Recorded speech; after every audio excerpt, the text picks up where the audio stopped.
can thank my next guest for carrying on the legacy of his father, making the Chipmunks franchise bigger and better than ever. I didn't want to be my dad because he had his own life and his own creation, but I loved the creative life that he was leading, and I just idolized my dad. Your dad was father to the Chipmunks. You basically grew up as a brother to the Chipmunks. Absolutely, Mark.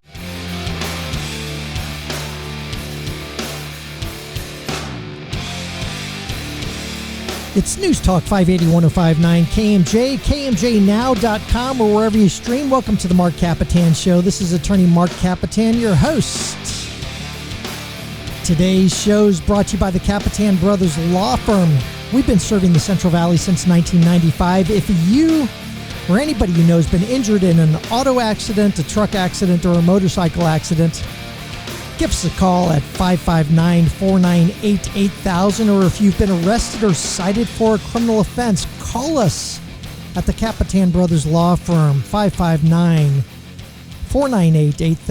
Kapetan Brothers, we are the Valley's law firm. Marcella, speaking of brothers, if you ask me the first album I ever owned, you guys know me, I'm a musician, a rock and roll guy.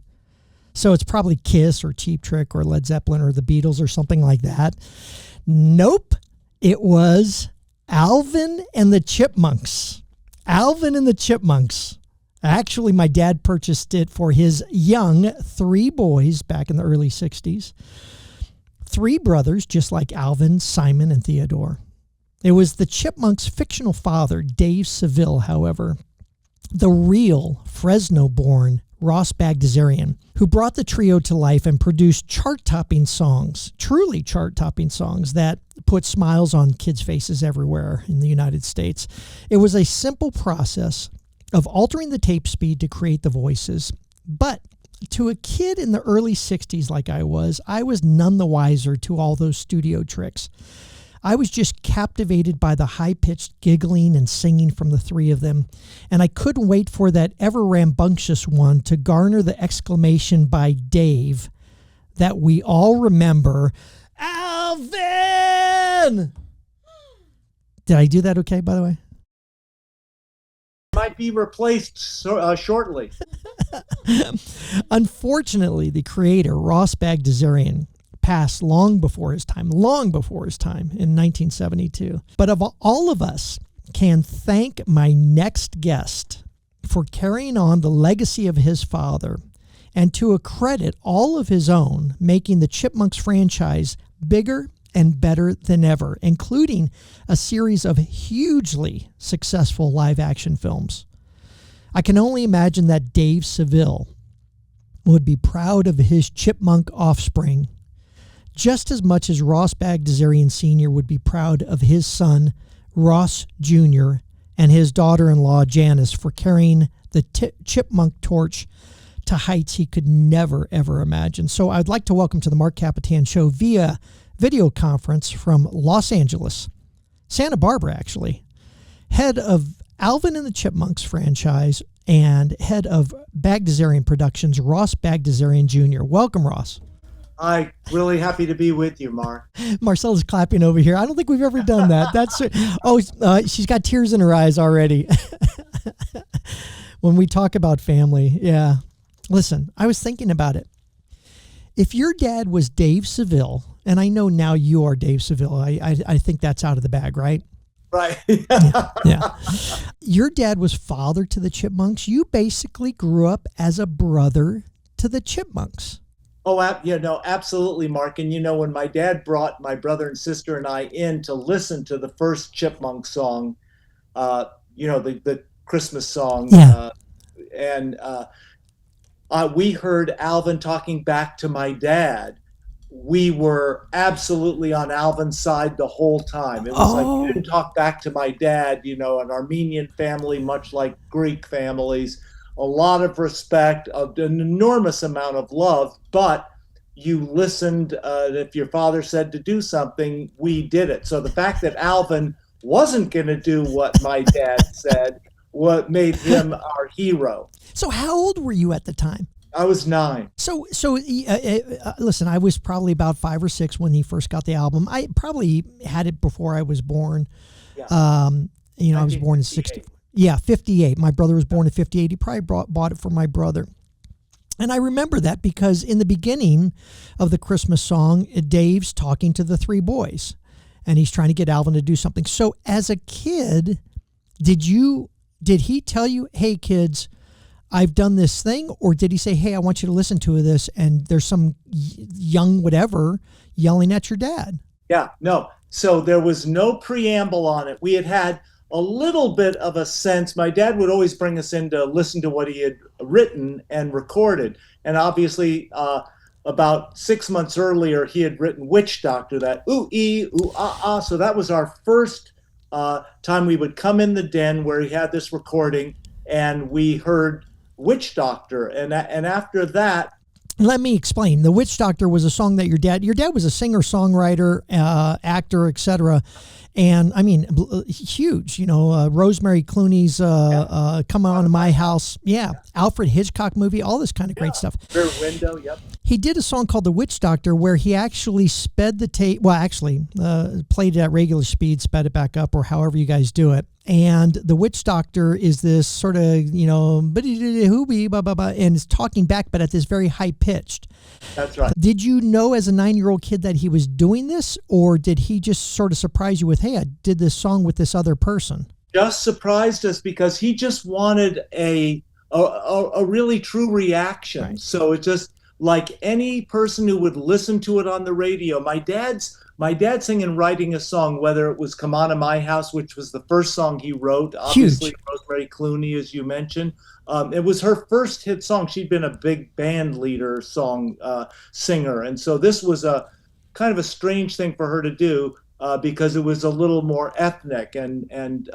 But he when my dad would write a song, he'd say, I need to write something that is compelling enough to get people who might be doing the dishes to take their hands out of the soapy water, dry them off, turn up the radio because they really like that song. So he always wanted to try and come up with something that would impress someone enough to go, oh, damn it, I've got to take my hands out of the dishwasher, clean them off, and turn it up. That's an interesting concept that he had to make them go turn it up louder.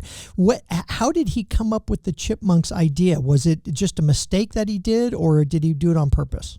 Well, because he'd been a musician and a songwriter years before, he had played around with this sort of different tape speed on a piano. And he thought, that gives it an interesting sound. I wonder what it would do to a voice. So he decided to slow down the tape, play it, and then play it back up at speed. And that gave him that sound that we now know as the Chipmunk. It just dawned on me right now. I'm a guitar player. Was he a fan of Les Paul? Les Paul did something similar.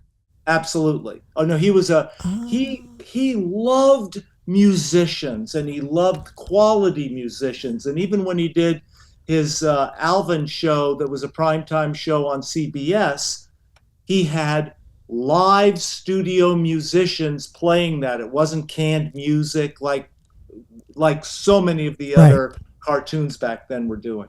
Yeah, and for the people that don't know, because they know the three Chipmunks, but it started off that, and it blows my mind that he thought of this back in the time, long before Josie and the Pussycats, or long before any of these other virtual bands like the Monkees and stuff like that. He formed the three of them as a musical group. Absolutely. And that's why the musicianship had to be good. Right. The singing needed to be good. And so back in those days, it was just 2-track recording, but he had to do the music on a different track, each one of his voices, because he was Alvin, he was Simon, he was Theodore. So he had to record himself as Alvin, bounce that version over, do his voice as Simon, bounce that version over, do his voice of Theodore, bounce that over, do his voice of David Seville, bounce that over. Oh, so it was a whole, yeah, folks, it's not like having a computer these days. That was 2 tracks at the most and bouncing back and forth. That was a tedious process. Was he a musician himself? Yes, he was a really wonderful piano player, right. But he didn't read music. So he just had an unbelievably great ear. And just everything he did, it was done with a feeling. A lot of Armenian music in the house too? You know what? He had drums that were so fantastic, and we'd go out and he'd have a variety of different kinds of drums, and he'd let us kind of bang around on them. But he knew how to play pretty much everything. We are on with Ross Bagdasarian Jr. He is, you're Alvin, right? I mean, he's Alvin. From Alvin and Dave and Simon. Alvin, Dave, and Simon from the Chipmunks, and the head of the whole shebang. So we'll be right back after this on the Marc Kapetan Show. This is KMJ.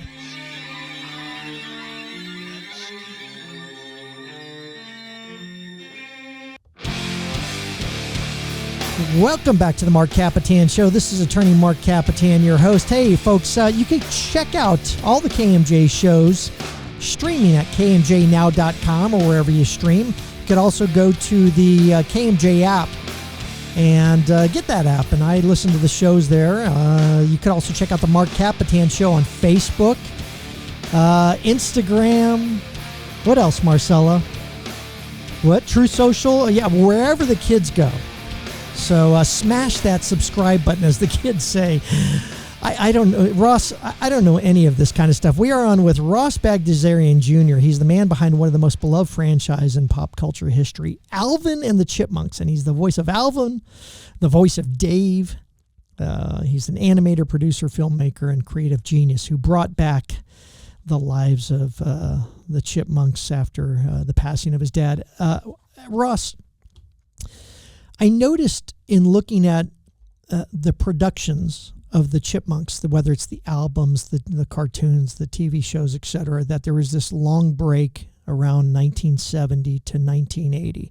And something significant happened in the passing of your dad, but also another significant thing, the marriage of your wife, Janice, right? And it's beautiful how everything sort of coincides, that there was this slowdown. What happened? Your dad was sick with what? Was it sudden or was it a long-term illness? You know what? It was absolutely sudden, Mark. My dad went to bed on a Saturday night, and the next morning, he passed away. Sudden heart attack. How old?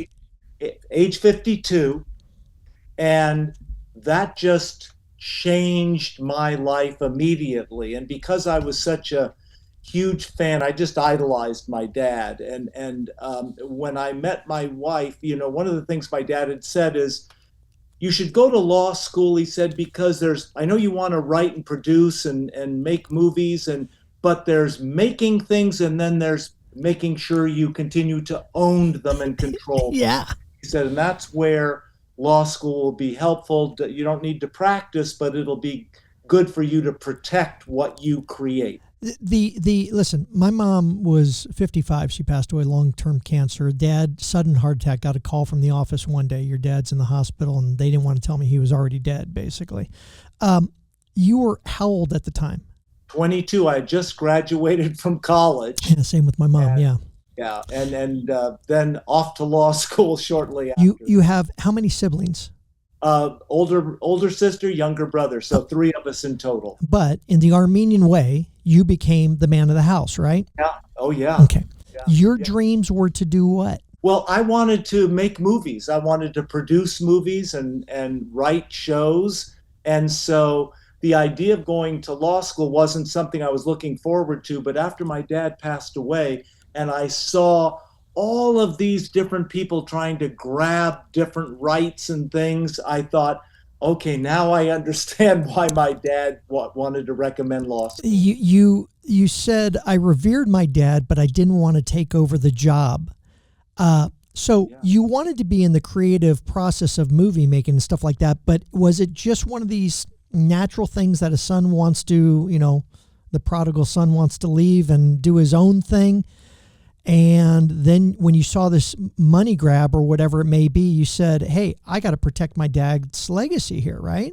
Exactly. No, it's that type of thing that I didn't want to be my dad because he had his own life and his own creation, but I loved the creative life that he was leading. And so I was interested, just as he'd done different movies, and he'd done a play in New York and all of these other things before the Chipmunks. So I thought I can write movies and hope to produce those movies. But once he passed away, and it really was a protection of what he had created. And when I met my wife, Janice Carmen, I said, let's watch these TV shows and listen to the music.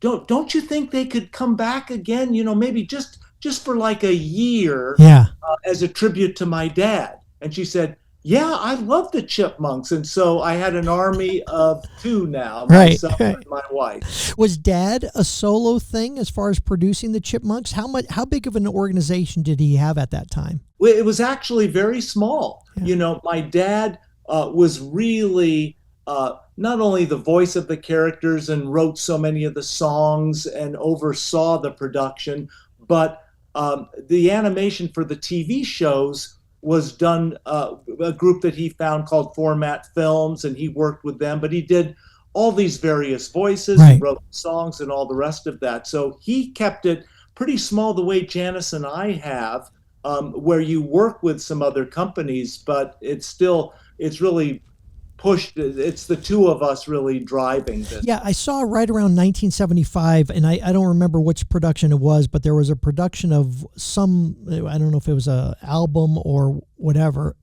Oh, maybe it was no, it wasn't the punk one, the Chipmunks punk. Punk was 1980. But there was just that one thing around that time, and I thought maybe your wife had been the impetus for getting you saying, hey, let's get out of the mourning, let's get back into the production. But there was that one thing.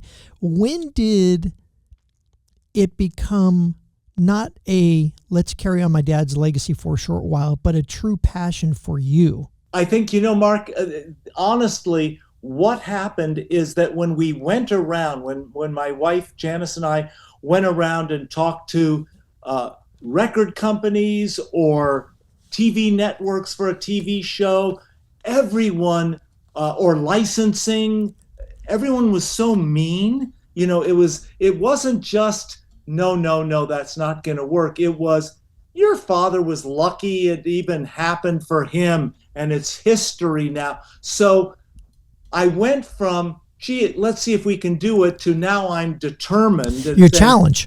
Janice, take down their names, because we're going to make this a hit however long it takes us. It may take us 80 years, but we're going to do it. And when they call up asking us that they want to now do something with the Chipmunks, we're going to say, oh, well, you turned us down very rudely. Johnny come lately. Yeah. Hey, listen, I look back on it because, believe me, I got some statistics on what that franchise of yours is making. I mean, folks, you have no idea. You talk about major corporations. We're talking potentially just the last four movies itself. Can I say it? I understand. No, it's public information. $1.4 billion around the world. Yeah, it's amazing. Well, the thing is, Mark, is that we not only have fans from the 50s that started this, right? But each generation, they have kids. So now what we saw when we started doing the movies in 2007 through 2015, the parents were taking their kids. The grandparents were taking their grandkids. So we now have 4 generations of fans. Hey, I'll tell you, in preparation for this, I just went and watched The Squeakquel 2 nights ago. I loved it, and believe me, I see the the critics and all that kind of stuff, and I'm like, number one, folks, this is making $1.4 billion, and number two, I loved it. It had some famous actors in it and stuff like that, and I was pleasantly thrilled. I had a huge smile. I said, Mark, make sure you mention the huge smile that was on your face when he yells Alvin at the end. I thought it was beautiful. Yeah, no, and my wife, speaking of she came up with the title, The Squeakquel. Yeah, it's hilarious. She also wrote a lot of that show, and she created the Chipettes in 1982. So they've been a huge addition to the Chipmunks. Yeah, I was adoring them too. So yeah, we'll be right back with Ross Bagdasarian from the Alvin and the Chipmunks franchise. We'll be right back after this on the Marc Kapetan Show. This is KMJ.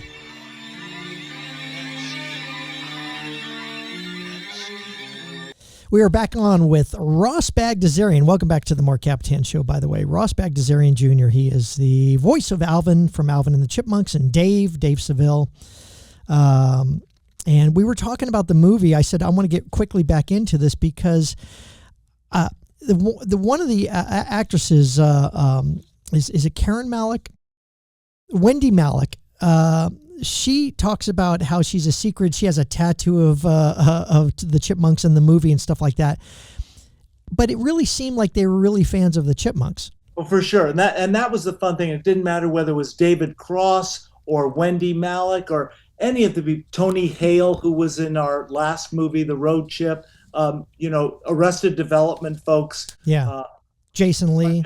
They're just funny people that really either grew up with the characters or loved the variety of what they've done. Yeah, that's got to be like one of the first questions. Let me ask you, are you a part of the selection? How much of the production?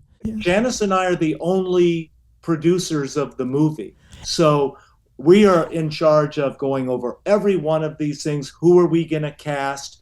What's the story going to be? Final say? We don't get a final say because the studio who puts up the money gets that. But everything that we do, we have, thankfully, approval over the various things, just to make sure that everything is right for the characters and they're always being put in what we think is the right light for them. I don't want to talk about it because there may be confidentiality things and stuff like that. I just love the fact that there was a legal battle against a certain studio back in the day. And do you do the lawyer work? And I want to mention one thing about it though, but did you do the lawyer work on that also? I'm not the only attorney on it, but I'm certainly the attorney with the most to lose or win. And so we protect the rights of the character. And that's what was the beautiful quote. I think it was from your wife, Janice. It was, this isn't a breach of contract lawsuit. It was like a custody battle for our kids. Exactly. And finally, the other side realized it and said, well, I won't say what the end result was, but good for you guys. Let's just put it that way. And that's, again, going back to what my dad said. He said, you can create something. The trick is to hold on to the rights of it. And so we've always been very protective. And as Janice said, really the way you would protect your own children. You know what? So back in the 50s, Elvis Presley and all those guys included, did your dad see what was happening, have the wherewithal to know, hey, I'm not a dumb artist, this is happening? And did he retain the rights to things like Come On to My House and stuff like that? Well, Come On to My House was his first song, and so he did keep the publishing and the writer's share of that. So yes. But he learned, because he was such a good business person, even though he had only graduated from high school, he was very smart about it. He was the first artist who not only owned their own publishing, but he also owned the recordings themselves. Wow. Nobody did that. And that's what Berry Gordy said.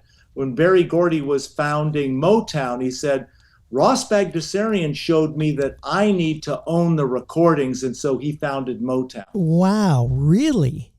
I mean, folks, I'm an attorney for 35 years, and I still don't know what the 200% are all about, right? The 200%? Oh, my gosh. Yeah. There's so many things in record deals and so forth, back in and I don't want to make this a law lecture, but there's just like one little tiny thing.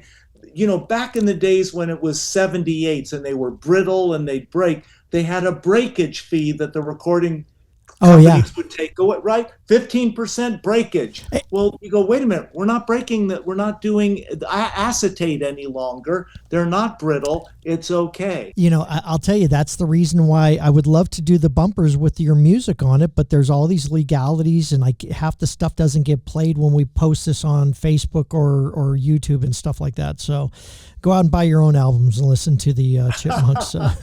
By the way, I rented that movie, so you got a little from me too. So your child, Vanessa, part of the franchise?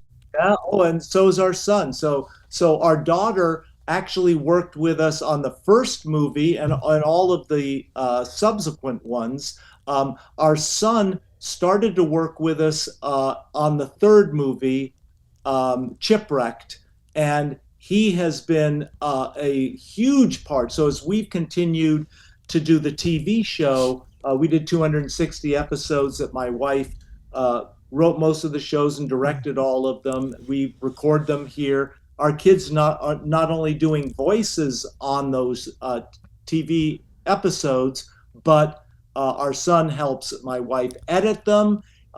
They do a bunch of different voices. So the kids have been incredibly involved. There was a decidedly different, and it may be the psychology of the voice. I think you even mentioned somewhere the furriness of the character, the psychology of the body. What do they call it? Anthropomorphism, basically the body type, the faces, the length of the legs, etc. on the TV show. I actually went back and watched some of the TV show. Is that let's try something different? Is it focus groups and things of that nature? Oh, you know what? We do the things that we do with no focus group. You know, we believe that if we're creating something that we like, we obviously hope that other people will share that enjoyment. But my wife always is looking to do something new. So when we made the TV show starting in 80, 81 with a Christmas special, yeah, she wanted to have a different look for the Chipmunks. And I thought, wait, my dad created them. Yeah, don't mess with. You can't do that. You know, she said, no. This will be the essence of them, but it'll be a new look. This was the 2019 one, and they look more like the kids that are in the school and stuff like that. They're not tiny and stuff. And I just figured it was an aspect of psychologically, let's maybe have them look more like normal kids when they interact and stuff. Well, she's changed them every time we've done it. She changed them in 1980. Then when we did the Chipmunk Adventure that she wrote and directed, she had a different look. When we did the movies, now she had to create something that looked like you could believe it in a live action world. The TV show that you're talking about from 2015 to 2022, a new look all again. So she continues to keep it fresh. The essence of the characters are there, but it's a fresh. Okay, it brings up a question. Why is she not sitting here and I got you here? You definitely don't have the most talented of the duo. That's very sweet of you to say that. How big is the company now? What is the personnel? How many personnel? I know you say it's just you two, but there's got to be a division, a subsidiary. I mean, I guess maybe just a ton of independent contractors. You know what? It's still done. You know, this is kind of like the old Italian or let's say Greek restaurant, right? Where you go, we have 10 tables and we're making food for 10 people or 50 people. They love it. But trying to make food that is as good as you want it to be for 500 tables is pretty tough. So we have a very small, or it's my wife, myself, our kids, and maybe probably 4 or 5 other people. Everything else is this animation group or this studio. Yeah, but listen, hold on. Because I did an album for a buddy of mine. I produce albums, and we called it 12 Weeks because I said, it'll take about 12 weeks to do it. It took a year and a half to do the album. I counted that you have 56 records, which if you go back to 1958, basically that comes out almost to 1 record a year or so. then you have the cartoons, then you have the TV shows, then you have the movies, which are now, basically live action movies with humans, et cetera, et cetera. So it's got to be, you say it's a small little thing with 10 tables in an Italian restaurant, but this is a worldwide, and the amount of billions that you guys are making out of all this kind of stuff.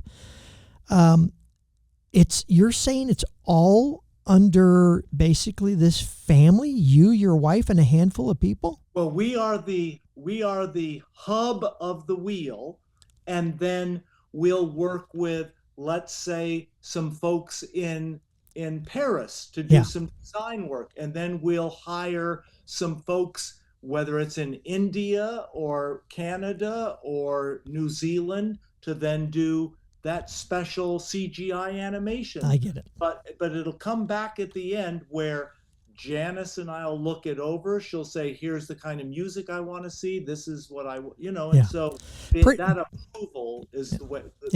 Pretty big wheel. All right. Ross Bagdasarian from Alvin and the Chipmunks. We'll be right back with our final segment right after this. This is the Marc Kapetan Show on KMJ. Welcome back to the Marc Kapetan Show. We're back on with your favorite and mine, Ross Bagdasarian Jr. You may not know that name, but you know Dave Seville and Alvin and the Chipmunks. He's the voice behind the Chipmunks and is the top of the pyramid when it comes to, although I would like to say his wife is the top of the pyramid when it comes to the Alvin and the Chipmunks franchise. That's right. That's right. Let's All Sing with the Chipmunks made it to number 3 on the U.S. charts. You've had 4 top 10 albums on the U.S. charts. And I don't know if that's designated for children's albums or whatever. Movies we've talked about. How much, do you know actually how many albums Let's All Sing with the Chipmunks has done by any chance? Probably, Mark, pretty close to about 7 or 8 million. We've probably had 10 albums that are million sellers or better. Obviously, the first Christmas song sold 4.5 million records in 7 weeks. It was the fastest selling song up until the Beatles came around. Fastest selling song in the history of music. Really? So wait a minute, you have platinum albums? Oh yeah, we've got 10 or 12 of them. That's so great. Do you play yourself? I don't know if I asked you. Yeah, no, I have no musical ability other than I'm a phenomenal hummer. So you got to hire the musicians. You completely recreate the songs that are cover tunes? Oh, and we get the best musicians. Really? We get the top guys. The way my dad did, he hired Glenn Campbell to be on the session guitar. Oh, you got to be kidding. Anyone knew Glenn Campbell. Yeah, my dad knew Hal Blaine was the drummer who's unbelievably famous. My dad worked with him a bunch of times. Both from the Wrecking Crew, right? Yeah, my dad, a bunch of the Chipmunk records were done by the Wrecking. Folks, if there's one thing you got to take away from that must be the most amazing discovery I found out today. That's phenomenal. Did you meet these guys? I didn't meet them, but when the Sun was putting that whole documentary together on the Wrecking Crew, they called us. I spoke to them then, and so the Chipmunks are part of that documentary of the Wrecking Crew. After your dad showed you, when you were 9 years old, this new song that he created, how long after that did he finally tell you how he did it? Was it immediate, or did he let the mystery stay because you were young enough? Oh, no. By the way, he kept, not only did he keep the mystery, but also I was playing baseball back then, whether it was Little League or whether it was Pony League, so I was immersed in that. And my dad was totally absorbed with what he was doing. Right. And so was I in my own little baseball, football, basketball. The names are after partners, Alvin, Theodore, and Simon. But were the characters? Did he identify like any of you kids as, well, you're rambunctious like Alvin is, you're the shy one like Theodore is? Yeah, my brother, who's 5 years younger, Adam, was probably more like Alvin, even though my sister and I were hoping we were Alvin. My sister was probably more like Theodore, where she would be a little bit more quiet, a little bit more, and I was Simon because I was dutiful. Yeah. And if well, here's what we need to do. Yes, Pop, I've got that. I'll take care of that. No, it's funny that you mentioned it, because looking back on it, I always identified with Theodore. Okay. I just love that he was just a sweet little quiet little guy, and I don't know if I think I was. I don't know what happened, but no, I get it. I get it. Favorite one of the things to do, is it Alvin's voice, Dave's voice? What's your favorite thing to do? Probably my favorite thing, because my wife directs me, and so I love that she's gotten uh, a my character of Alvin. She's really worked hard at that so that it's honest and that hopefully it's entertaining. But sometimes I'll come up with a line that I think will be a little funny, but she'll say, you know what? It's a funny line, but it makes Alvin a kind of a smart aleck or a brat, and he's not a brat. So her sense of this is right for the character is unbelievably uncanny. Yeah, I loved it because she said he's not mean spirited. The one thing that I loved when I was watching the movie is I remember it's always family oriented. The kids may fight, but they always come back and say we're brothers and I'm sorry to each other. It reminds me of my dad, where he used to put us together and say, listen, I want you to hug each other and say you're sorry.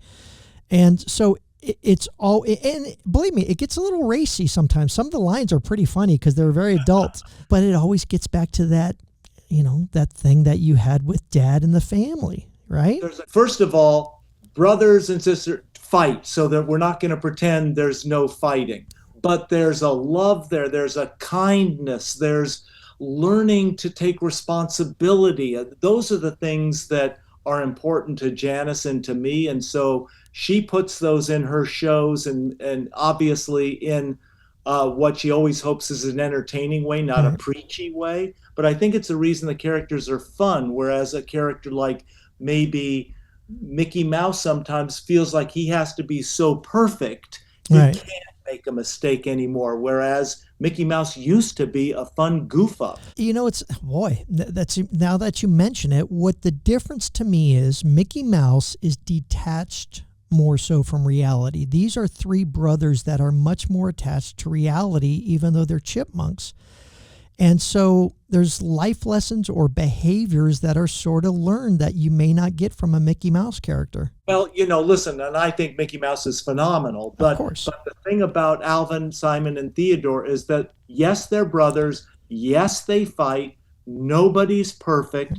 And at the end of that show or movie, you're going to know that they really do look out for one another. It's sort of like, if someone's saying something bad about your brother or sister, you're going to fight for them. But if you want to say something bad about your brother or sister, it's okay. I'm going to have you meet my brother, John. Yeah, exactly. Absolutely. Absolutely. All right, let's go back.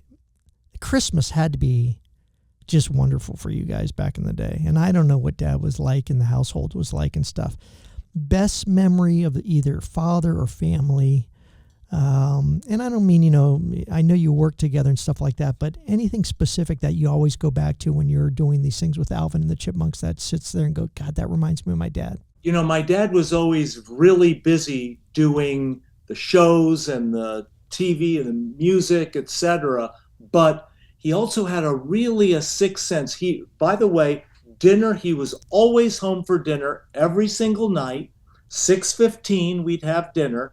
But he also had a sixth sense. Anytime something traumatic or difficult or whatever would happen to me or my brother or sister, somehow my dad had some kind of magical antenna, and he would either be right there or call at that moment. He knew something was up. So he had an amazing sense of what was going on with his kids. The other great memory for me is just, my dad was funny. It was a lot of laughter around the house. And I remember one day, because I always took things seriously and I wanted things to be done right. I remember my dad saying at one point to me, life doesn't have to be this serious. just loosen up a little bit. Well, and that's coming from a guy who, listen, I've been back to Yerevan, right? To Armenia. Yeah. Have you been back there yet? I have not been, because I want to make sure I go with someone who really speaks the language, because my dad spoke Armenian. I only knew a few little phrases, and one of them was Amen Mart Shapator Hidi Gun Gasire. Everyone loves Saturday night. That's the ending of my Armenian. Believe me, in Yerevan, they love Saturday night. So you and I will go, and I'll take my buddy Rob Soroy, and we'll go to Yerevan. All right. It was just a pleasure having you on the air. I mean, it was just so great, and you basically fulfilling a dream of mine to meet the character behind Alvin and the Chipmunks. So Ross, please come, and anytime you're in Fresno, please come up, and thank you for being on the show. Oh, my pleasure, Mark. Thank you so much. Yeah, all my best to the family. And from Alvin and the Chipmunks, this has been Ross Bagdasarian Jr. Thanks to my wonderful producer, Marcella Solorio Taylor. We'll see you next week on the Marc Kapetan Show. This is KMJ.